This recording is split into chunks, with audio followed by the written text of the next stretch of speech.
Good morning, Rabotai. Chodesh Tov U'Mvorach. Welcome to Breakfast in the Class. Breakfast in the Class today is dedicated to memory of Lily Safra. Lilu Nishmat, Leah Bat Chana, whose philanthropy has reached so many throughout the entire world. As well, Breakfast in the Class is also dedicated to loving memory of Margie Cassin, Lilu Nishmat Margalit Bat Victoria by the Gindi and Bibi families. Also dedicated in honor of the marriage of Lorraine Tao to Rabbi Joey Batty last night. May they build Beit Ne'eman B'Yisrael with Shalom and Sheva Brachad B'Lidai in every area of their lives by Sapir and Daniel Ohev Shalom. Also, the week of Kobu is sponsored by David Yash in honor of you in your substantial capacity to good today and every day. Breakfast in the Class is dedicated in loving memory of Jacques Bobot Lilu Nishmat Yitzchak Ben Mira, sponsored by his friend Gabriel Amos, and in loving memory of Lilu Nishmat Ezra Ben Farida Alav Shalom, sponsored by the Ajmi family. Dedicated for his beautiful and loving wife Eileen Genoon. Thank you for everything that you do for me and for making my life a blessing, from Aaron Furman. And in loving memory of Farouk Shoshani Alav Shalom, Lilu Nishmat Farouk Ben Saltanat v'Yosef Alevi on her Askara, sponsored by her grandson Emmanuel Zara. Also dedicated for Refuah Shlema of Chana Batzima Fega and Eliyahu Shimon Ben Mazar Fortuna. Finally, dedicated in loving memory of Jack Apta Alav Shalom Nishmat Yaakov Ben Rachel, sponsored by his son Meir Apta. We'd like to also wish a beautiful Mazal Tov to the entire Lo and Damagi families on the wedding of their children Gabe and Brooke. Magnificent wedding, very, very special, very spiritual, very beautiful. Hashem should bless them with Kol Mili Dimetav, children that are Oskim B'Torah Mitzvot, Shefa Parnasa, Bracha, Shalom Bayit, all the wonderful brachot, Aktuvot, B'Sefer Hazeh.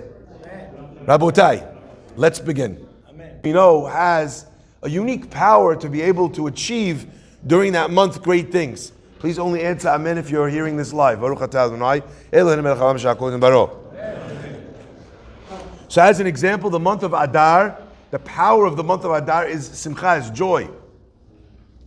On the 15th day of the month, 14th and 15th is the middle of the month. That's when the moon is full. That's when the mazal of that month is at its strongest. So as an example, in the middle of Adar is Adar is a happy month. When is the happiest day? In the middle of the month. If Nisan is the month of Cherut, of freedom, then the day of the greatest amount of freedom is in the middle of the month, and that's during the time of Pesach. Same thing that we experience as well in the month of Tishrei, where we find Sukkot in the middle of that month. So my friends, we have to take a look and understand what this concept of Cherut actually means and how does it manifest and express itself in the everyday experience of our life. So I want to start with a very powerful idea. We know that there's a magnificent idea that our rabbis try and drive home to us, but we just can't quite understand the concept, and maybe by looking outside of ourselves, we'll be able to kind of understand it through the prism of someone else's experience. There's a nation, a tribe in Africa that for many, many years, they worshipped Avodah Zarah. Now that's not uncommon for primitive tribes to bow to Avodah Zarah. It's not an uncommon thing. And this primitive tribe living in the middle of nowhere, they bowed to, they had an idol. But what was unique about the idol of this African tribe is what the idol actually was. You see, they would build a model if they could, or they would build structures in the form of airplanes, and then they would bow and bring sacrifices and do dances in front of this airplane. And anyway, this is going on for God knows how many years. And one day a fella comes to this tribe, and he's sitting around, and he sees that they have a big event going on, and he sees that they bring the fire, and there's the sacrifices, and there's dancing. And he says, "What's going on here? What are you doing?" They said, "We're going to bow down to our God now." And they bring it out, and it's this piece of wood fashioned in the shape of an airplane. It looks, with the tail, with the wind, with the wings, and what looked like engines on the bottom, stones tied to the bottom of the wooden wings. And they're bowing and singing and praying. And he asks them, "What's going on?" He says, "Well, in our village, for many, many years, we prayed and we were never answered. And then one year was the worst situation we ever had. And it was a terrible drought. And we had no food and nothing to eat. And all of a sudden, the gods answered our prayers. And they sent these giant birds in the sky. And they dropped packages from the sky. And we opened these packages, and what would you know? Inside the packages were all different kinds of food. There was even bottles of water. We were able to eat, we were able to drink. And because God answered us in our darkest hour, our God is this form. They didn't know the word for a plane until eventually the guy, he has to break the news to them that it wasn't a God and it wasn't a bird. It was, it's not a bird, it's a plane. And it was sent, it's called aid. It was sent by some American president at the time that he sent aid packages, to be able to help the people of these villages, and that's who dropped the package off for you. It must have been a very bittersweet moment. And you know what? We look at these people, it brings a smile to our face, that's for so many years, they were worshiping the shape of a plane, because they thought that was their salvation. My friends, that experience, it manifests again and again and again in our lives also. A person, they go to work, they think that the boss holds the keys to their future in his hands. They think they have to do everything, they have to kiss up to him, they have to do whatever it takes in order to make the boss happy, because you know what? The food package, it comes from the boss. Meanwhile, what they're not being cognizant of what they're not paying attention to is who is the one that sent those planes. What they're not being cognizant of is the fact that a person's parnasah is not really up to the boss. And I want to share just a powerful example of that in our experience of what the cherut, the freedom of the month of Nisan is really about. Our rabbis tell us that when the Jewish people left Egypt and HaKadosh Baruch Hu gave them the Torah, God said to them, Kili b'nei Yisrael avadim, for I am the master of the Jewish people, you are servants to me. Velo avadim la'avadim, and you're not servants to another servant. That's how the expression goes. Hashem says, I took you out of Egypt, you serve me now, you're not a servant to another servant. Don't worship, don't put yourself down under any other human being, because that person is also, so to speak, working for me. My friends, the question that every thinking person has to ask is, if this month is a month of freedom and we were taken from the laws and the servitude of Paro, weren't we just replacing Paro with a new master called God, who had his own sets of rules, who till this day we're not free of? And the answer, my friends, is that hidden in the service of God is actually the most incredible freedom that a person could imagine. We just read in the parasha an idea that says charut al haluchot, that the 10 Commandments were engraved on the luchot. And the Gemara says, don't read it charut, don't read it engraved, ela cherut, rather freedom. Freedom was engraved on the luchot. And the question is, again, a deity is handing you his laws. He's telling you what you have to do. How could that be called freedom? How could freedom be given with a list of instructions of what to do? And the answer, my friends, is that in truth, everybody works for somebody. Even a person who's a CEO of his own company, he likes to think he's the boss. But let me ask you, you're a CEO, you're a company, you make t-shirts.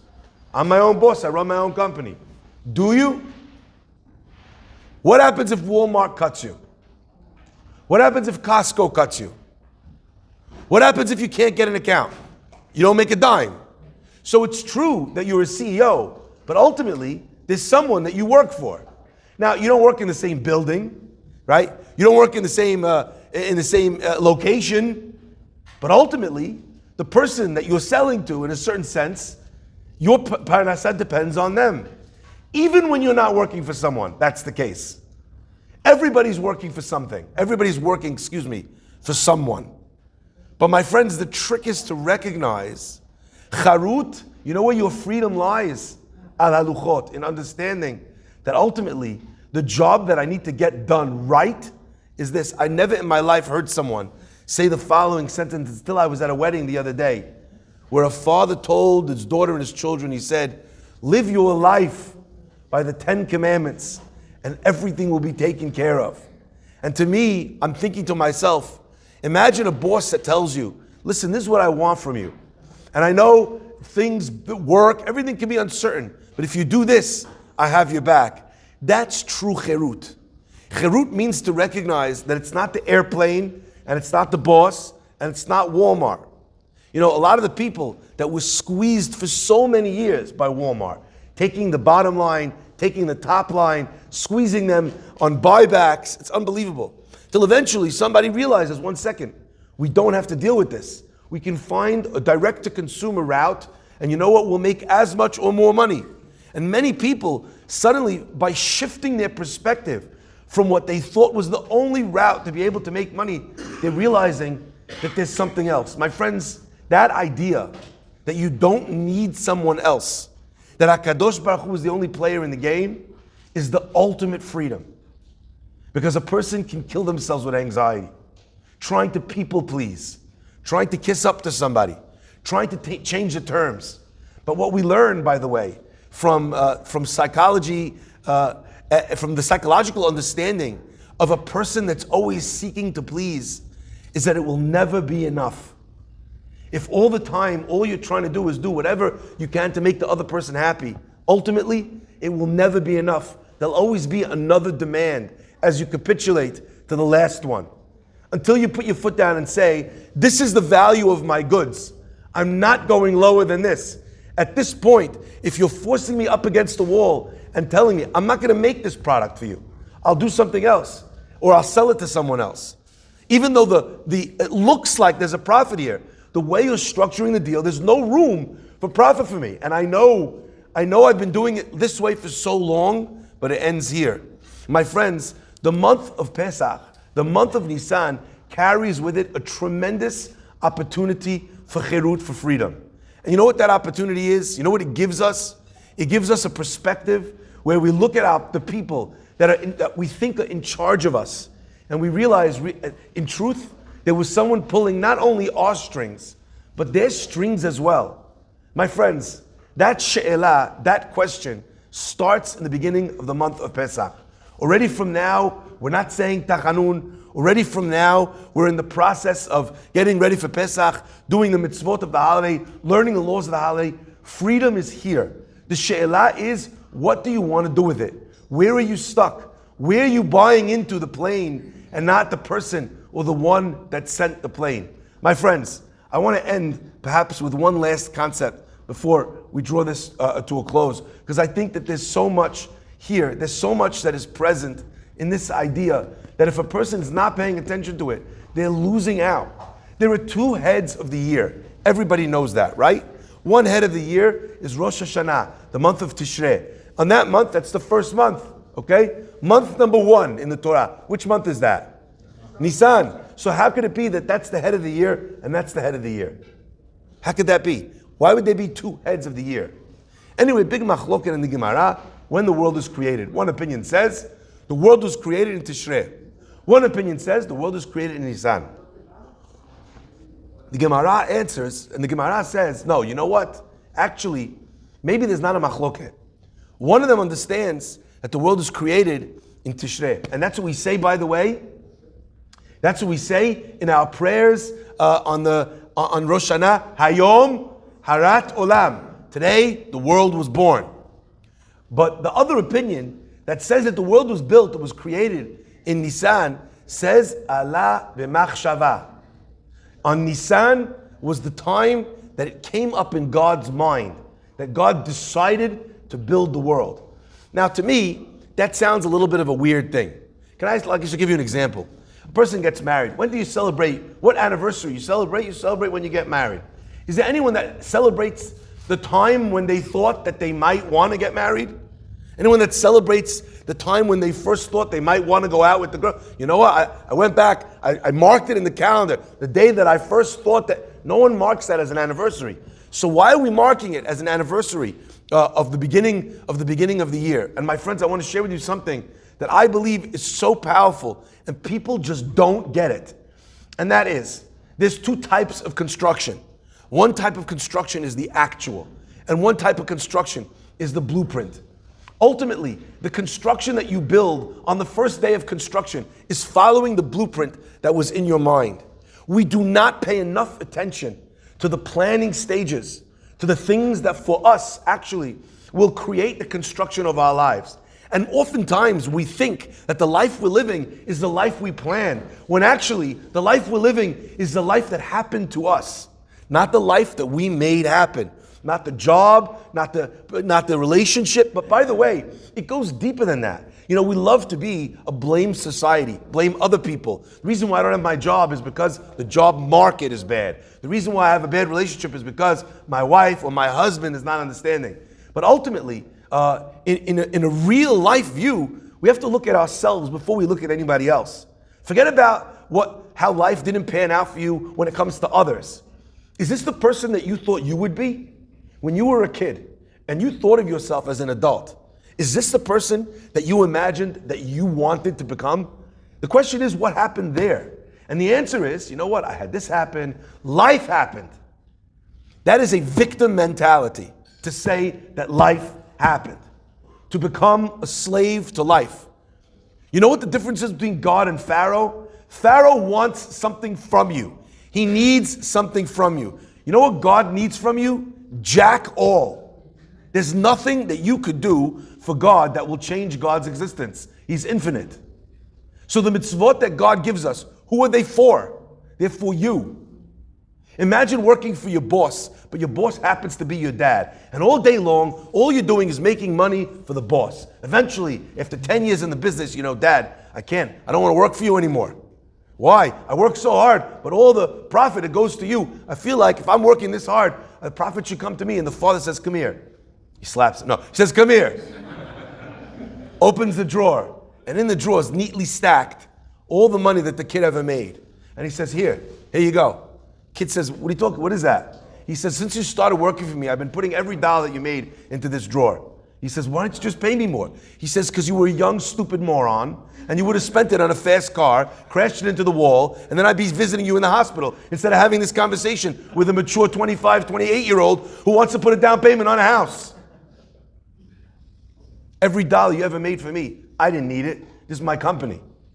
I was saving it for you. But you were not yet ready for that gift. So I held on to it for you. So when the time came, it would be here for you. Working for Pharaoh is pouring money into the ground. Is all this effort, but never shows up on your balance sheet. When a person works for God, ultimately, who are they working for? That sachar is shamul be'alav. It comes back to you in terms of blessing, in this world and in the next. So my friends, you want to know what freedom means? Freedom means working for yourself. But the problem is that when we work for ourselves, we become self-obsessed. So God says, I am your shell corporation. I am your offshore account. Work for me. And when you work for me, you'll be working for you. Because the beracha will come your way. That is charut al haluchot. So my friends, there are two beginnings of a year. One of the beginnings of the year is when you do something. But there's another beginning of the year, and that's when you get your head straight. And you think to yourself, what is this thing? What is this life I want to design? That is no less a part of creation, of construction, than construction. Construction means to build something from nothing. And yes, on the day that you break ground is the day your construction started. But in truth, this thing that you constructed, when does it begin? What gives it its ultimate form? On the day that you decide what it should look like. So therefore, the Gemara brings two beginnings of the year. My friends, there is one part of your body that you need to be concerned about more than any other part, and that is your head and your head space. Where are you at? Because your head space, it will dictate literally everything.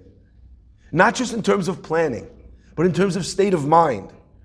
A positive state of mind will lead you to be in a positive reality. Not because you're living in a delusional way. Not that you're not recognizing the problems that you have, but that you're choosing to say, it is true that I have this problem, but it is also true that I have this unbelievable gift. And you know what? I can choose to turn and swivel my head one way or swivel my head the other way. What are you focusing on? Who gets to choose that? Now you think you choose that. But the truth is, your state of mind chooses that for you. In a positive state of mind, what do? You're focusing on everything that's good. When you're feeling bad for yourself, what happens? We start finding every single problem. So you want to know what Rosh Hashanah is? Rosh Hashanah is Nisan.